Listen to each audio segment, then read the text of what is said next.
Hello and welcome back to another Pokemon Pocket update. The event is now alive. That's right. The new PvP emblem for the taking.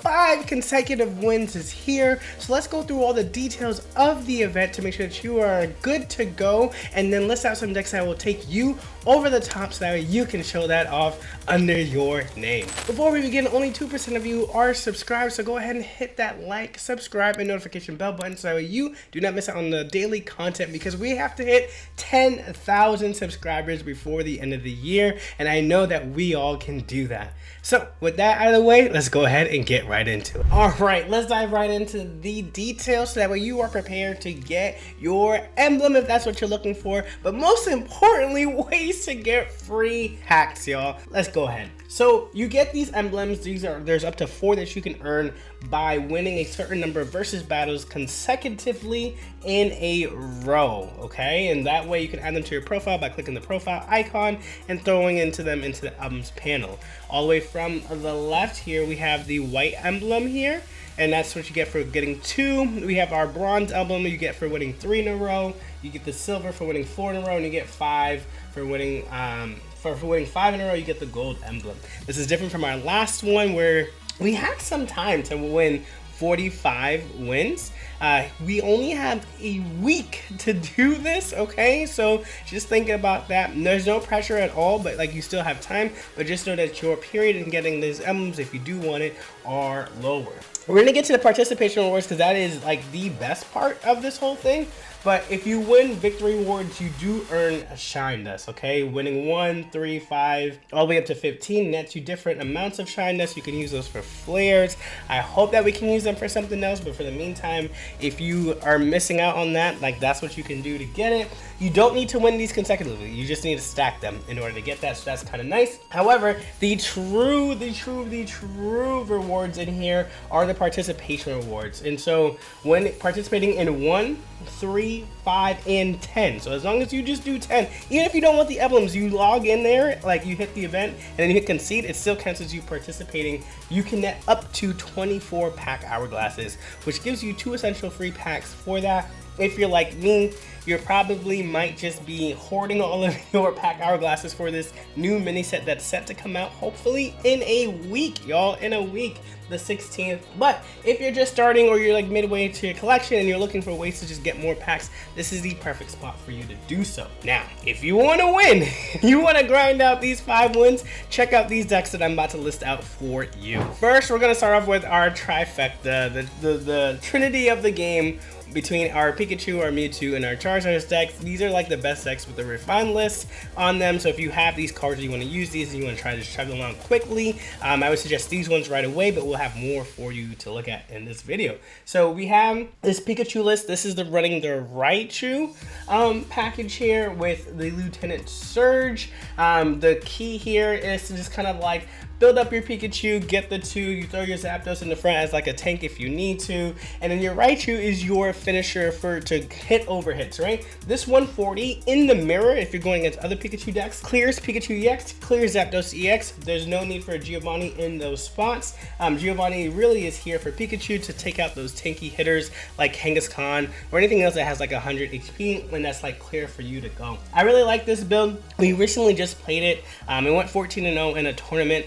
This is pretty nice and it gives you a lot of different options. This other variation plays Zebstrika here. The pink Urchin is in both of them, but really it's just kind of used as like just a basic that they're out there. But the Zebstrika here allows you to chase those who are trying to retreat. If they've gotten hit from the Pikachu EX, they're trying to retreat. You can use Zebstrika to kind of like just pinpoint those folks. 30 damage for 1 energy to the back line, to the bench, is huge here. Messing around with Sabrina, so that way you can also bring in something or take something out and then you save it for your Zebstrika later.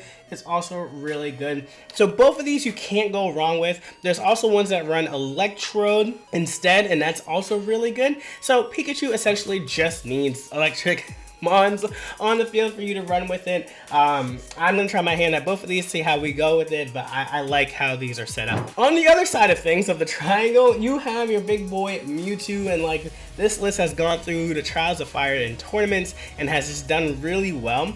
You have your baby Mewtwo here as a means to set up and find your pieces. You have your boss monster in Mewtwo EX, and you have your Gardevoir, which enables them to do the things that they want to do.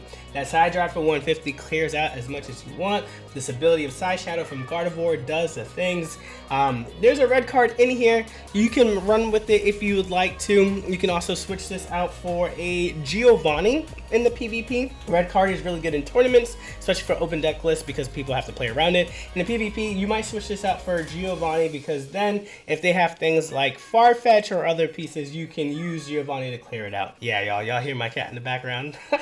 There she is. Hi, baby girl. Thank you. But yeah, so use this as another means for dealing high damage. It feels consistent. And you get your pieces. And even if you don't get Gardevoir right away, you have your tank here in the baby Mewtwo in order for you to find that. And therefore, you're not losing points right away by giving up the Mewtwo here. Up next, we have, and we talked about Trial by Fire, this Charizard EX Arcanine deck that has molded the two together in order to go over Pikachu or go over Mewtwo. So really kind of feel like suss out like how, like what you're playing against, if you're looking to counter them, if you're not looking to play them. But here, Moltres EX is your ramp to go up and build up your Arcanine or your Charizard. If you are facing Pikachu, you focus on Arcanine, building that up because Arcanine is able to clear out Pikachu with the 120. If you are facing against Mewtwo, then you can do a Charizard EX. Substitutions for this deck, red card once again, it's a PvP event, so you might not need red card, and but if you like red card, throw it in there and play with it. But you can also slot this in for a Giovanni. The reason why I say that is that if you are building up your Arcanine EX to take out Pikachu, they have Zapdos up front. The one of Giovanni can take out that Zapdos in one, and then that way you're able to clear that off. So if you have, they have their Pikachu, you go up to Arcanine, you take it out with the 120, that's 2 points. They put the Zapdos thinking that you can't do nothing about it. You Giovanni, 130, they're done. All right, another strong contender that we have here is Articuno EX with Starmie EX. You're running 4 basics, but 2 of your basics are very strong in Articuno EX, and then you have your backup with Starmie EX. Starmie EX needs no introduction. That free retreat costs 2 energy for 90, goes crazy. That Articuno is wonderful, high HP, and if you get the Misty going, people sometimes just auto concede because dealing with an Ice Wing first turn, or even like not even just a Blizzard, but dealing with the Ice Wing first turn that does 40 and then you're gonna automatically get the energy to then go 80 the following turn is very hard to keep up with. And so even if you don't have with Misty, having that Staryu or having that Starmie EX as your backup to like build up slowly is great because they are fast and it is aggro and you'll be able to do damage very nice. Cards in here are awesome. Use them. Giovanni, Sabrina, Pokeball, Potion, X-Speed. You kind of do with everything else, and it kind of leaves you with the room for red cards. So if you feel like people are stalling out or trying to find things, you can hit them with it. And once they find their either stage 1 before they go into their stage 2, or if they haven't found their basic and then now you see that their cards are building up, they put their basic down, you hit them with the red card, and you try to slow them down as much as you can. But this is pretty sweet and can answer the fire types if you're starting to see them more. All right, let's look at some more budget decks that are more friendly. You know, there's less EX in them. And here's probably kind of like the king of that, which is our Arbok Weezing deck with a splash of the Wigglytuff EX. This recently just made it to a top 4 in a 1,600 player tournament. So if this can do well in that type of setting, it definitely can do well for you. You have your Arbok, you have your Weezing, you have your Kogas, and having them deal the damage for you, having them being able to retreat Sabrina into Arbok is a deadly and nasty combo. And then you have this big time finisher with Wigglytuff EX. The beautiful part about this is that they need to knock out 3 Pokemon for them to win, right? Like you're using your Arboks, you're using your Weezings, you're putting those up in the front line, you're chalking them down, you're willing them down, and then Wigglytuff EX can come up and clean them out. And if they don't, then it's a head. It's a heads. They need to get heads in order to wake up. And if they don't, that can be detrimental to them. It slows down the likes of Mewtwo for sure because you have the dark type. It slows down the likes of Pikachu because they're knocked out in 2 with Wigglytuff EX. It slows down what they're trying to do with Moltres if you get this online because now they can no longer ramp.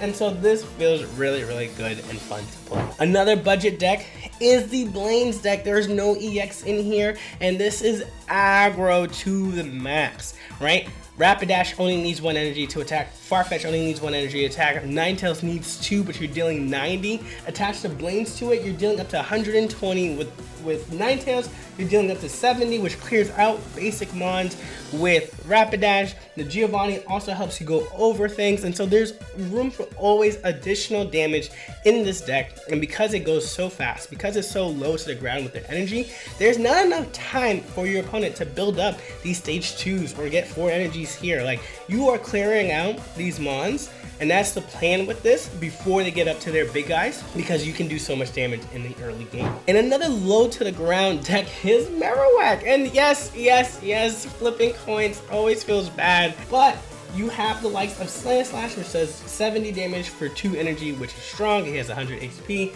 You have Hitmonlee to punish those who are trying to hide their mons in the back, especially for Charizard. If it's like, hey, I see you trying to build up that Charmander, I'm kicking you because this Moltres is not going to do anything to me. And therefore you can punish them, you can punish the Ralts as well too. And then if you look at over here, the Marowak can do damage to the Pikachu. It is not weak to Psychic, so you don't have to worry about the Mewtwo's as well. So like, it can feel pretty good into it. The tails may feel bad, but it still puts you in a position where you can definitely win. And our last deck here is the Starmie EX aggro deck. You have Golduck, you have Starmie EX, both of which only need 2 energy to start firing off. Golduck deals 70 damage, Starmie deals 90 damage. You do have your Articuno here to be supported by Misty if you need to, but it can serve as a tank, so to speak, because it has 100 HP, but the retreat cost is very low. It only has 1, so you can easily pivot throughout this as well. You have your Giovannis, so that way you can add that additional damage, especially with Starmie that deals 90. You can deal up to 100, which is key in certain points. And then Potion, because why not live extra turns so that way you can deal more damage. So let me know, y'all. Here are the decks. You have your big meta threats. You have your also fast and aggro decks. So which deck style is your play? What are you looking to do? And we're kind of a little later into the morning, so have you already gotten your 5-win streak? Let me know in the comments what deck that you're using and if you've already won. Can't wait to see how many emblems we're gonna get into the game. Until next time, y'all,